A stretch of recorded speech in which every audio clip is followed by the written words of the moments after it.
Welcome back, class. We're going to be talking about Chapter 5, Sound Recording and Popular Music. The song that you're listening to is Pop Music by M. It's a 1979 song and a project by English musician Robin Scott. It's from the debut album New York, London, Paris, and Munich.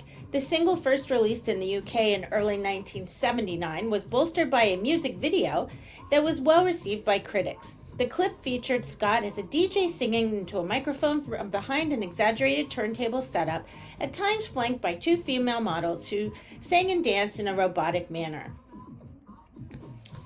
In this chapter, we will examine the early history and evolution of sound recording, including the shift from analog to digital, and the changing relationship between record labels and record stations. Shine a spotlight on the rise of popular music in the United States, trace the changes in the American popular music scene, such as rock's move into the mainstream and the proliferation of rock alternatives like folk and grunge, analyze the economics of the sound recording industry, including how music labels, artists, and other participants make and send money in an age where paying to own is changing to paying to access. Consider sound recording's impact on our democratic society today by exploring such questions as whether the recording industry is broadening participation in democracy or constraining it.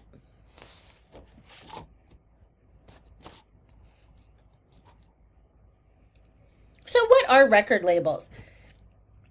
Companies that market recorded music and videos. Record labels engage in a wide range of functions in the music industry, including new artist recruitment and development, known as A&R, music publishing, and copyright enforcement. So what are the indies and who are the big three? Well, the indies are independent record labels, and one of those was Big Machine. You may know a few of these popular recording artists: Taylor Swift, Tim McGraw, Rascal Flatts. They have a lot of country artists. XL Recordings had Adele on their label. The big three, though, they are Sony, BMG, Universal Music Group, and Warner Music Group.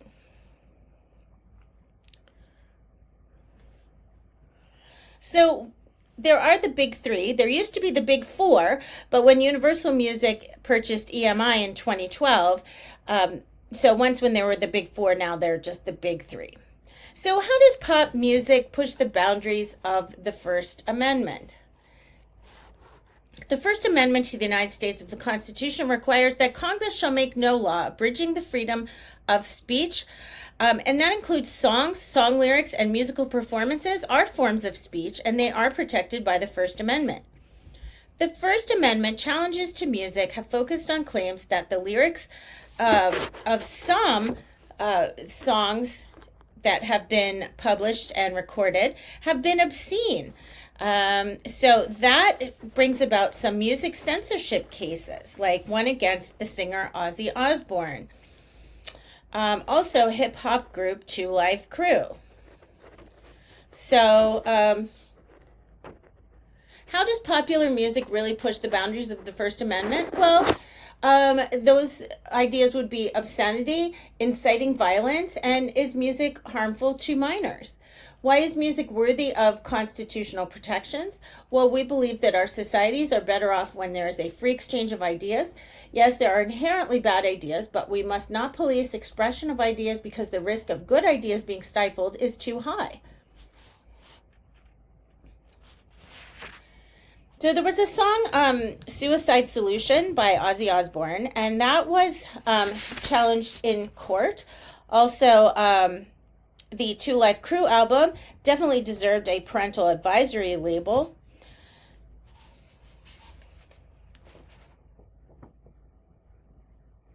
So let's talk about the evolution of a medium. Before recordings, people had only one way to listen to music. Can you guess?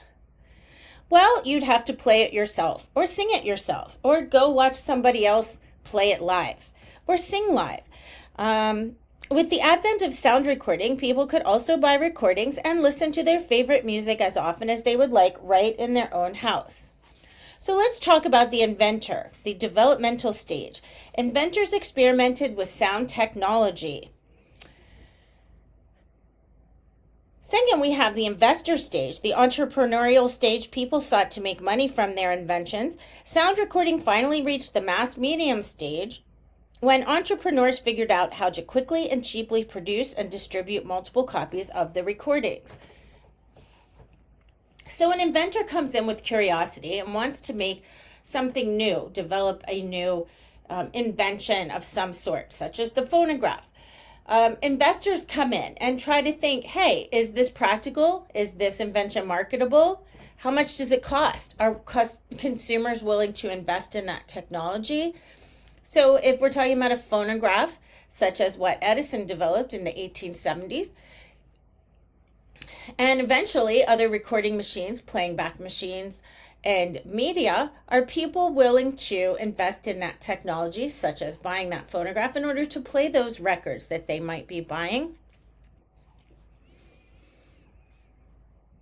So these investors, people sought to make money from whatever invention was provided, and sound recording quickly reached the mass medium stage when entrepreneurs figured out how to quickly and cheaply produce and distribute multiple copies of those recordings. And think about marketing to those consumers. It really puts the pop on popular.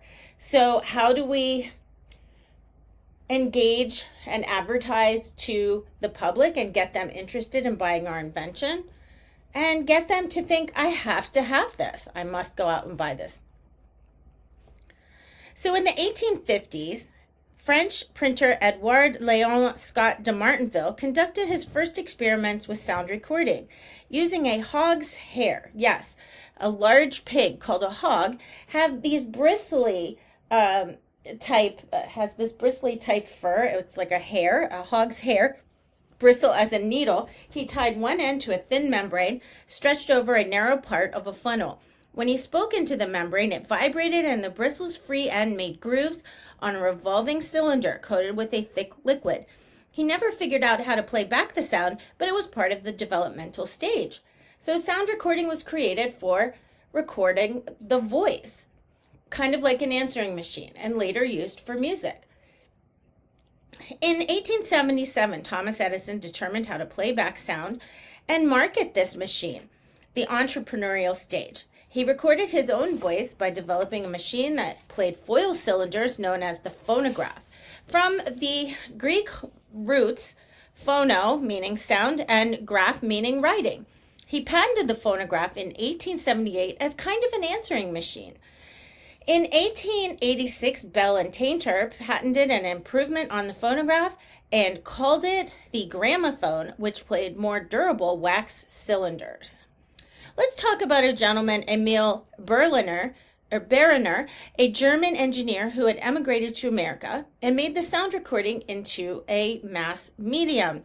He developed a turntable machine that played flat discs, similar to the records you might see today, made of shellac. He called this gramophone and patented in 1887. He also discovered how to mass produce these records by making a master recording and then duplicating them. Also, his records could be stamped in the middle with the song title, performer, and songwriter. So by the early 1900s, these record-playing phonographs were widely available for use in homes. Called Victrolas, they were mechanical and had to be cranked with a handle. Electric players were first available in 1925, gradually replacing Victrolas as more homes were wired with electricity. Here's another issue. When shellac was needed for World War II, the record industry began making records out of polyvinyl plastic. These were called 78s because they turned at 78 revolutions per minute, or RPMs, were less noisy and more durable. Other forms of mass music recordings include discs, vinyl, tapes, cassettes, different types of tapes, 8 tracks, then cassettes were made portable with the use of Walkmans, etc., CDs, MP3s.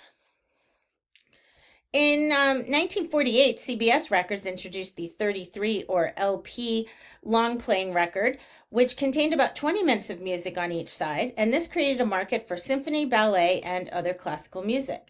The next year, RCA developed a competing 45 record with a larger quarter-sized hole in the center, easier to play in jukeboxes. could not be played on competitors' record players at that time. But in 1953, CBS and RCA came to a compromise, an end to the marketing battle. Record players were designed to accommodate both types of LP for albums, 45s for singles, and 78s, as well as 33s.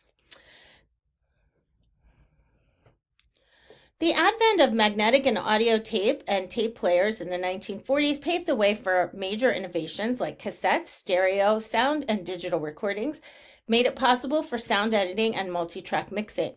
By the 1960s, engineers had replaced reel-to-reel and developed portable cassette players.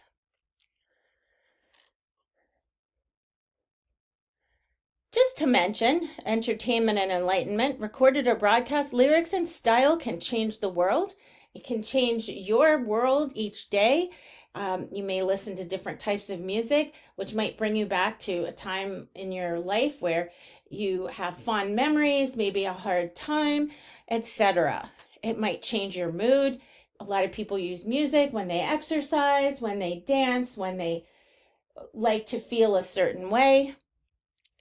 Changes in the music industry: pop music, rock music, blues, R&B, and rock gatherings, concerts, etc. Music helped to cope with the uncertainty of the 1950s. Although the 1950s were a very prosperous time, there was a lot of civil unrest, which of course led into the 1960s and 70s, but music played a big part in all of that.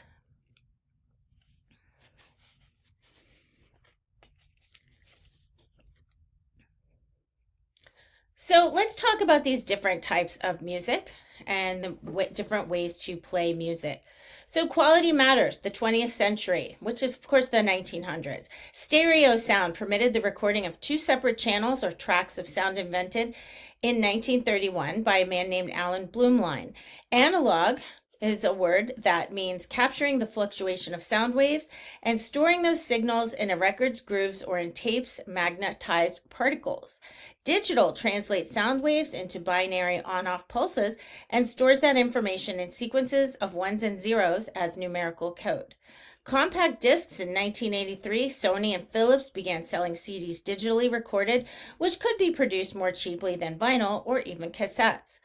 It made vinyl and cassettes almost obsolete by the year 2000. However, vinyl has been making a comeback. You might see it in certain stores that you might shop.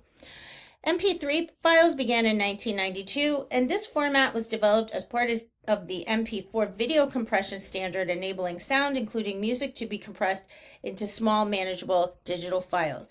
Combined with the internet, MP3 revolutionized the sound recording industry.